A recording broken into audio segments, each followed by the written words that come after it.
اب دیکھیں کیا تھا فدیہ، تمام قیدیوں سے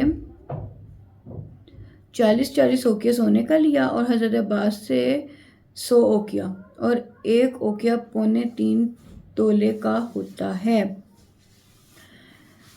اس سے پہلے حضرت عباس جو ہیں رسول اللہ کے چچا، انہوں نے اسلام نہیں لائے ہوئے تھے، اس واقعے کے بعد یہ اسلام لے کر آئے ہیں۔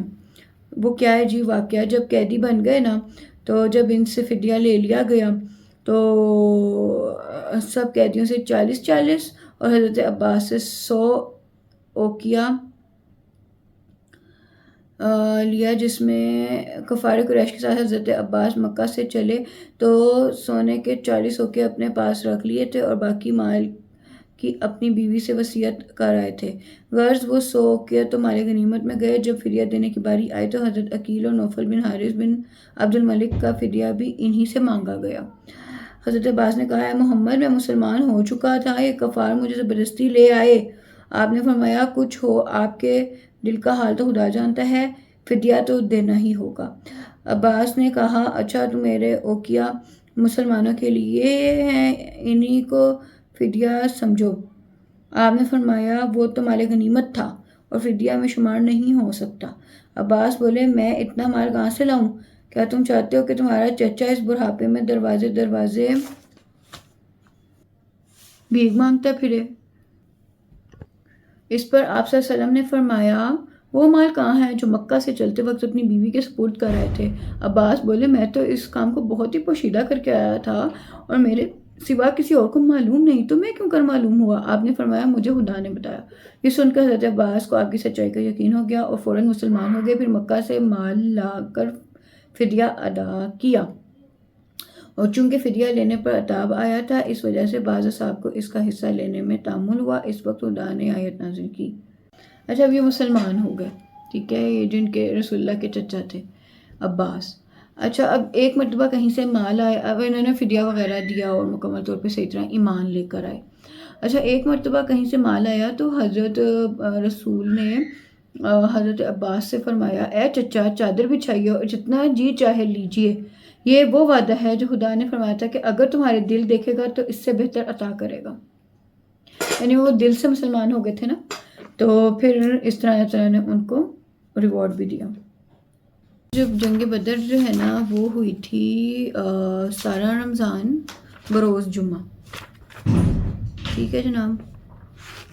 ہاں جی، اور اس سورہ میں نا بہت کلیئرلی بتا دیا گیا جو اللہ پاک نے آپ کو روزی یہ مال عطا کیا ہے، اس پر حصہ ہے جی سب کا، اس میں حصہ ہے۔ آپ اس میں برکت چاہتے ہیں تو آپ کو حصہ نکالنا ہے۔ اب خمس کیا چیز ہے؟ وہ واجب ہے۔ یہ ہوتا ہے جی رسول اللہ کے قرابت داروں کے لیے، یہ جو ہے خمس صرف سادات کو دی جاتی ہے، ٹھیک ہے۔ اور کن چیزوں پہ خمس نکالا جاتا ہے؟ سونے چاندی وغیرہ کی کان، ٹھیک ہے، جو چیز دریا سے نکالی جائے، پیشہ یا زراعت کے نفع میں سے لڑکے بالوں کے سال بھر کے خرچ کے بعد جو بچ رہے، یعنی کہ پورے سال کے بعد جو آپ کے پاس نفع بچ جاتا ہے خرچ کرنے کے بعد، اس میں سے آپ نے نکالنا ہے۔ جب اہل کتاب مسلمان سے زمین خریدے، جو حرام مال حلال مال میں مل جائے اور دونوں میں امتیاز نہ ہو، ٹھیک ہے، یعنی کہ حلال رزق میں سے جو ہے نا خمس نکالنی ہے۔ اور خدا کا حصہ تو رسول کا ہے، اور اس کے بعد امام کا، اور رسول کا حصہ تو ان کے قرابت داروں کا، اور یتیم و مسکین اور پردیسی میں بھی شرط ہے کہ رسول کا قرابت دار ہو۔ تو خلاصہ یہ ہے کہ خمس کے تمام حصے رسول اور ان کی اولاد کے لیے خاص ہیں۔ اسی وجہ سے خدا نے غیر سید کی زکوٰۃ سادات پر حرام کر دی، کیونکہ وہ ایک قسم کا صدقہ ہے، اور صدقہ اولاد رسول کے واسطے ایک ذلیل کام ہے۔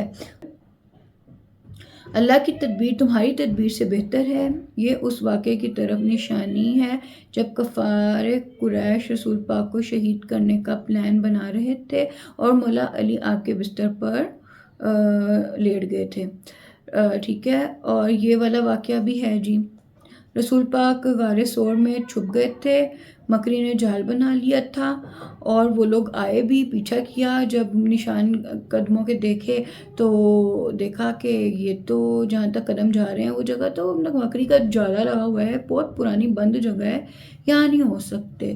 3 دن بعد پھر مدینہ کی طرف جو ہے اب وہاں سے جو ہے وہ رخصت ہوئے تھے۔ یہ بھی بڑی پیارا واقعہ ہے۔ اس پارے میں پارہ نمبر 10، اس میں سورہ توبہ بھی سٹارٹ ہو جاتی ہے۔ یہ ایسی سورہ ہے جس میں بسم اللہ نہیں پڑھی جاتی، اور اس کا بھی ایک پورا لاجک ہے کہ کیوں نہیں پڑھتے۔ اس سورہ میں کفار پر غضب اور لعنت کی آیتیں ہیں، اس وجہ سے اس میں بسم اللہ نہیں کہنا چاہیے۔ اور اس سورہ میں جی حضرت علی علیہ السلام کی فضیلت کا ذکر ہے کہ حضور پاک صلی اللہ علیہ وسلم نے اس سورہ کی شروع کی 10 آیات جو ہے پہلے حضرت ابو بکر کو دی تھی، اور کچھ آدمیوں کے ساتھ کر کے ان کو حکم دیا تھا کہ مکہ میں جا کر کفار و مشرکین کے مجمع میں عام کر کے انہیں پڑھ کے سنائے۔ حضرت ابو بکر روانہ ہی ہوئے تھے تو حضرت جبرائیل آئے وہی لے کر کہ آپ جو ہے نا مولا علی کو بھیجیں، اور ان کو پھر انہوں نے سوار کیا کر کے روانہ کیا اور حکم دیا ان آیتوں کو ابو بکر سے لے کر تم خود پڑھ کر سنا دو اور ابو بکر کو واپس کر دو۔ حضرت ابو بکر واپس آئے اور پوچھا کیا میرے بارے میں کوئی اور حکم آیا ہے؟ فرمایا نہیں، بلکہ ایسا حکم آیا ہے کہ مولا علی کو بھیجا جائے۔ غرض حضرت علی روانہ ہوئے اور وہاں پہ جا کر رسول پاک صلی اللہ علیہ وسلم بتایا کہ لوگوں میں رسول خدا کا بھیجا ہوا ہوں۔ اس کے بعد بہت بے باکی سے وہ آیتیں پڑھ کر سنائیں۔ یہ مولا علی کی فضیلت ہے اس سورہ میں۔ باقی جی اس سورہ میں یہ کہ خانہ کعبہ کی آبادی میں مشرکین کی کوئی جگہ نہیں ہے، ٹھیک ہے۔ جب یہ سورہ نازل ہوئی تھی تو تمام مشرکین اور مسلمانوں نے حج کیا تھا، اور بہت زیادہ مجمع ہونے کی وجہ سے حج اکبر کہلایا تھا۔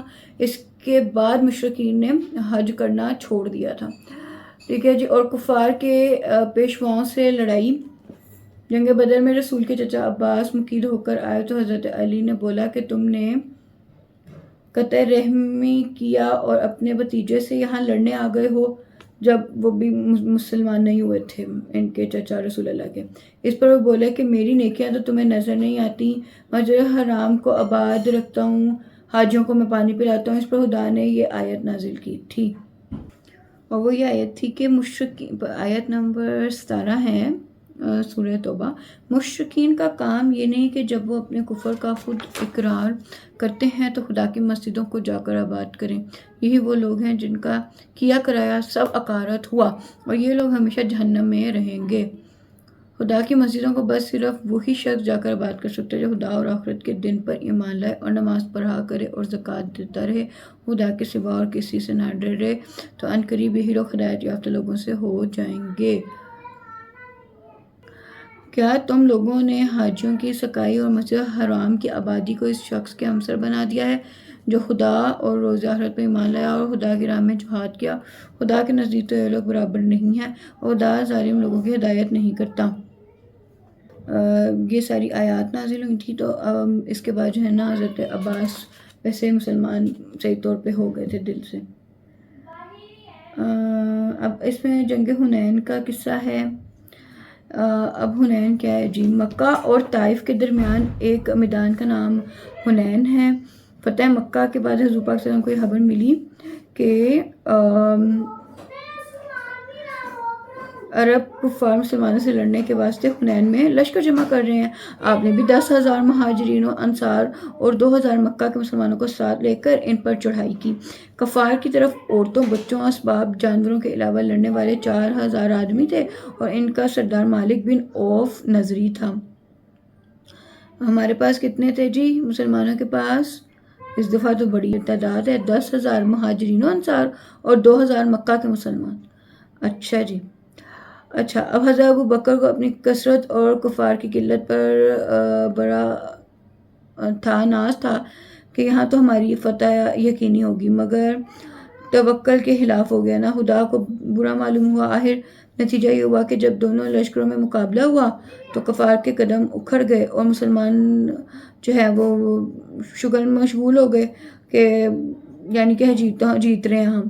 اس پر کفار کو غیرت آئی ایک نے دوسرے کو کہا جاتے کہاں وہ تمہاری عورتوں کو مسلمان قید کر رہے ہیں. اس طرح انہوں نے ایک دوسرے کو کفارنے نے جوڑا کہ تو پارٹی کرنے لگ گئے ہیں، یہ تو انجوائے کر رہے ہیں کہ یہ لوگ جیت رہے ہیں، اور پھر کبھی مطلب یہ ہماری عورتوں کو لے جائیں. اس نے ایک بندے نے کفار میں سے اپنے دوسروں کو غیرت دلائی کہ ہماری عورتوں کو لے جائیں گے، کبھی چھوڑیں گے نہیں. یہ سن کر سب ایک بار پھر جو پلٹ کر مسلمانوں کی طرف آئے. اچانک ان پر حملہ کیا گیا تو مسلمان گھبرا گئے اور سب کے سب بھاگ کھڑے ہوئے. صرف 10 آدمی حضور پاک صلی اللہ علیہ وسلم کے پاس رہ گئے تھے، جن میں تھے حضرت علی، ان کے چچا عباس، ربیعہ، عبداللہ بن زبیر، عتبہ، مطلب یہ لوگ تھے، یعنی 10 لوگ رہ گئے تھے. حضرت علی حضرت رسول پاک کے آگے علم کے لیے جہاد کر رہے تھے. فضل اور عباس دائیں اور بائیں تھے. رسول اللہ بھاگنے والوں کو بتیرا پکارتے رہ گئے مگر کسی نے ایک نہ سنی. پھر کیا ہوا کہ حضرت عباس جو ہیں ایک بہت بلند آواز آدمی تھے، ایک ٹیلے پر چڑھے اور حکم رسول سے ٹیلے پہ چڑھ کر رسول پاک کے حکم سے آواز دینی شروع کی. اے خدا کے بندو، کہاں جاتے ہو؟ رسول یہاں تنہا ہیں، پلٹو، پھر جان سے نہ چھڑاؤ تو بیت کا خیال کرو. غرض یہ آواز سنتے ہی سب کے سب پلٹے. رسول پاک صلی اللہ علیہ وسلم نے ایک مٹھی خاک اٹھا کر کفار کی طرف پھینکی اور ان پر بددعا کی. فرشتے بھی مدد کو موجود ہوئے اور مسلمانوں کو فتح ہوئی اور 6,000 عورتیں، بچے اور مرد قیدی بنائے. 24,000 اونٹ، 4,000 گائیں اور 40,000 سے زیادہ بکریاں اور دمبے غنیمت میں ہاتھ لگے.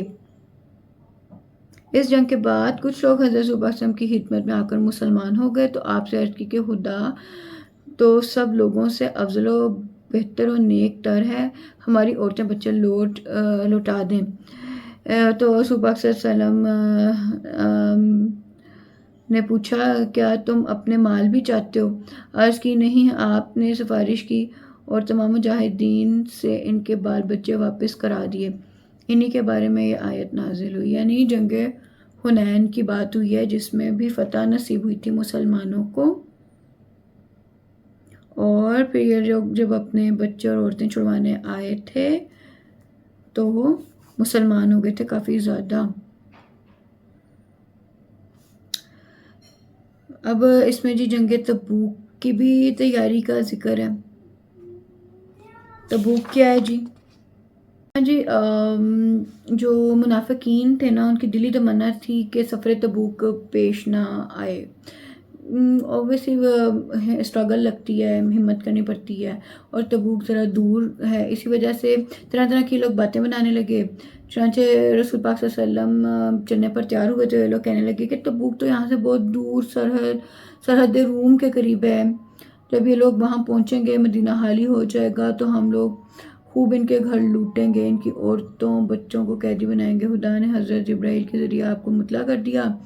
آپ نے کہا پھر کیا تدبیر کرنی چاہیے؟ حکم ہوا وہاں جنگ کی نوبت ہی نہ آئے گی. اچھا. ہاں جی، جنگ تبوک ایک جگہ کا نام ہے جو کہ سرحد روم کے قریب ہے. مولا علی کو رسول پاک صلی اللہ علیہ وسلم نے چھوڑ کے جانے کا سوچا کیونکہ جبرائیل وہی لے کر آئے تھے. پیچھے یہ منافقین کے گئے نہیں تھے سفر تبوک کے اوپر، تو نے سوچا تھا کہ پیچھے سے نا ان کے گھر باہر لوٹیں گے ہم لوگ تو، اور بچوں کو قیدی بنائیں گے بھی، ان کی عورتوں کو بھی قیدی بنائیں گے. تو اس لیے مولا علی کو چھوڑ کر گئے تھے رسول پاک، کیونکہ اللہ پاک نے کہا تھا وہاں جنگ کی نوبت نہیں آئے گی تو آپ مولا علی کو یہاں پہ اپنا نائب بنا کر چلے جاؤ.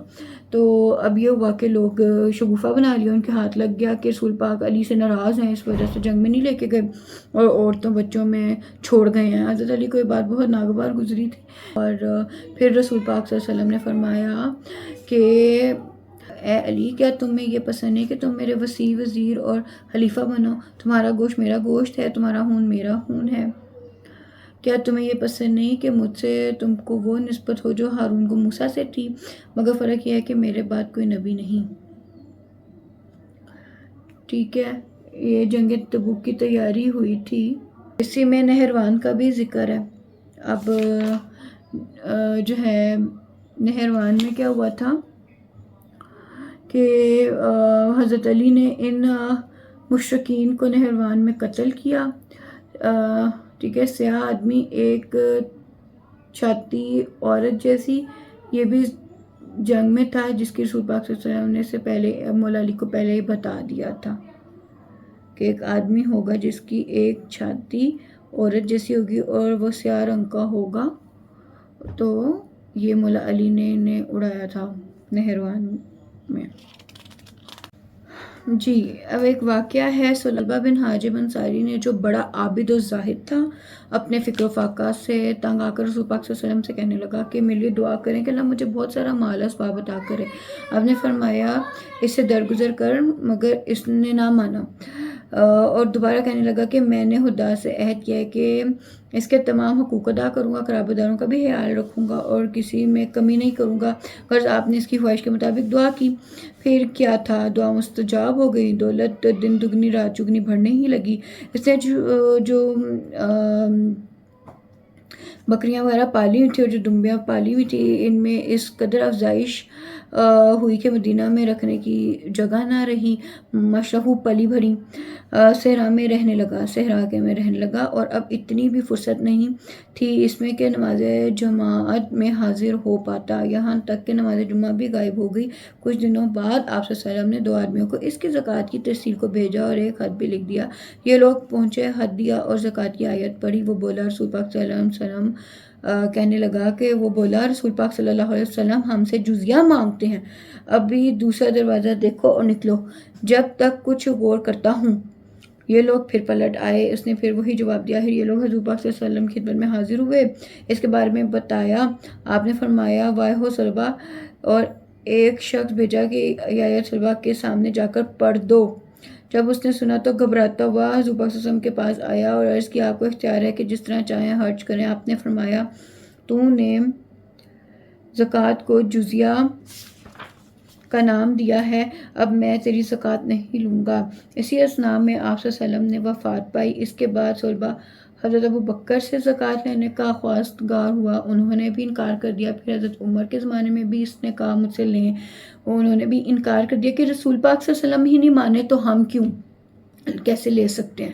اب حضرت عثمان کی خلافت کے زمانے میں اس نے زکوٰۃ دیتی تھی۔ تو یہ ہے کہ اپنے مال میں سے آپ نے حصہ نکالیں گے تو یہ اللہ تعالیٰ سے تجارت ہے، آپ کے مال میں برکت ہی پڑنی ہے۔ اور یہ مشرکین کے بارے میں ہے کہ یہ نجس العین ہوتے ہیں، منافق ہرگز نہ بخشے جائیں گے۔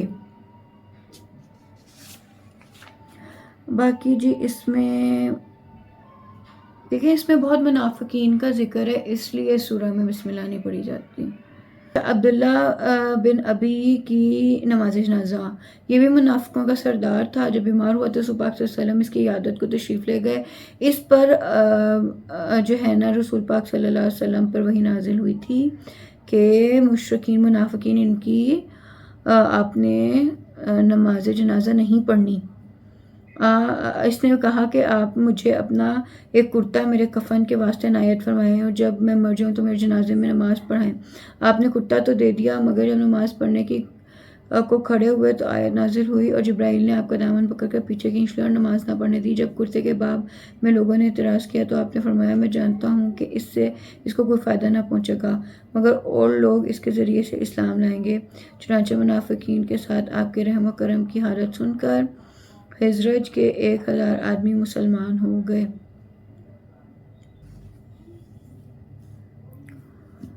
باقی حرمت والے مہینوں کا ذکر ہے، ذی-القعدہ، ذی الحج، محرم اینڈ رجب۔ ان میں جو ہے لڑائی سے منع کیا گیا ہے۔ آیت نازل ہوئی ہے جی، جو کہ ہے آیت نمبر 36۔ اس میں تو شک ہی نہیں کہ خدا نے جس دن آسمان و زمین کو پیدا کیا، اسی دن سے خدا کے نزدیک خدا کی کتاب لوح محفوظ میں مہینوں کی گنتی 12 مہینے ہے۔ ان میں سے 4 مہینے ادب و حرمت کے ہیں، یا یہی سیدھی راہ ہے۔ تو ان 4 مہینوں میں تم اپنے اوپر کشت اور خون کر کے ظلم نہ کرو، اور مشرکین جس طرح تم سے سب کے سب مل کر لڑتے ہیں تم بھی اسی طرح سب کے سب مل کر ان سے لڑو، اور یہ جان لو کہ خدا یقیناً پرہیزگاروں کے ساتھ ہے۔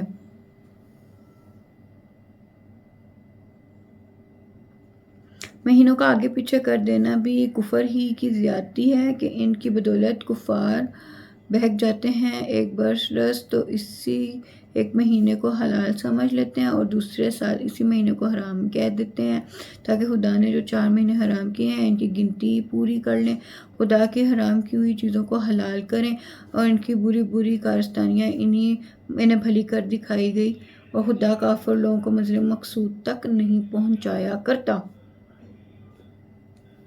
ٹھیک ہے، تو اس لیے بہت واضح طور پہ 4 مہینے میں بتا رہی ہوں، کفار تو عدلی بدلی کر لیتے تھے، ذیقعت، ذی الحج، محرم اینڈ رجب۔ ہاں جی، سورہ میں مکمل طور پہ جنگ تبوک کا بھی واقعہ ہے جو کہ ہم نے پہلے تھوڑا سا پڑھا ہے، تو جنگ تبوک کو ہم پراپر پڑھ لیتے ہیں۔ رسول اللہ کے ساتھ 20,000 سوار اور 10,000 پیدل کا قافلہ تھا اور اس میں کامیابی ملی تھی اس جنگ میں بھی، اور جو لوگ جنگ پہ نہیں گئے تھے وہ بہت زیادہ پچھتائے تھے۔ وہ کیوں پچھتائے تھے جی؟ جنگ تبوک میں مومنین میں سے بھی کچھ لوگ نہ گئے تھے۔ جب آپ واپس آئے کامیاب ہو کر اور بیٹھے رہنے والوں کی مذمت میں آیتیں نازل ہوئیں تو صلبہ، اوس اور ابو لبیبہ یہ تینوں بہت پچھتائے۔ اچھا، آیتیں نازل ہوئیں، یہ لوگ بہت پچھتائے اور مسجد رسول کے ستونوں سے اپنے آپ کو باندھ دیا اور قسم کھائی کہ جب تک خود رسول اللہ نہ کھولیں گے یوں ہی ہم بندھے رہیں گے۔ جب آپ نماز کو تشریف لے گئے تو حالت معلوم ہوئی، آپ نے فرمایا جب تک خدا کا حکم نہیں ہوگا اس کے بارے میں کچھ بھی نہیں کر سکتا۔ غرض جب یہ آیت نازل ہوئی تو آپ نے کھولا تو وہ لوگ دوڑے ہوئے اپنے گھر گئے، اپنی جمع پونجی اٹھا کر رسول پاک صلی اللہ علیہ وسلم کے پاس لے کر آئے۔ اب آپ اس کو اور کہنے لگے کہ اس کو خیرات کر دیجئے۔ آپ نے فرمایا بغیر حکم خدا کے کچھ نہیں ہو سکتا۔ اس کے بعد نازل ہوئی آیتیں اور نازل ہوئیں۔ یہ آیت نمبر 103 ہے، سورہ توبہ ہی چل رہی ہے۔ اے رسول تم ان کے مال کی زکوٰۃ لو اور اس کی بدولت ان کو گناہوں سے پاک صاف کر دو اور ان کے واسطے دعائے خیر کرو کیونکہ تمہاری دعائیں ان کے حق میں اطمینان کا باعث ہے اور خدا تو سب کچھ سنتا اور جانتا ہے۔ یہاں پہ یہ سورہ جو ہے مکمل ہو رہی ہے۔ ہم نے منافقین مشرکین کا ذکر بھی کر لیا، جنگوں کے بارے میں بھی پڑھ لیا۔ اب ہم نیکسٹ سورہ ابھی سورہ ہماری سورہ توبہ ہی چل رہی ہے لیکن پارہ نیا سٹارٹ ہو گیا ہے۔ یہ سورہ نیکسٹ پارے پہ بھی جا رہی ہے، تھوڑی سی بالکل سٹارٹنگ میں ہے، تو یہ بس اس سورہ میں یہی ہے۔ اس میں ہم نا پارہ نمبر 11 میں باقی سورہ کو ڈسکس کر لیتے ہیں۔ ٹھیک ہے، چلیں، تھینک یو۔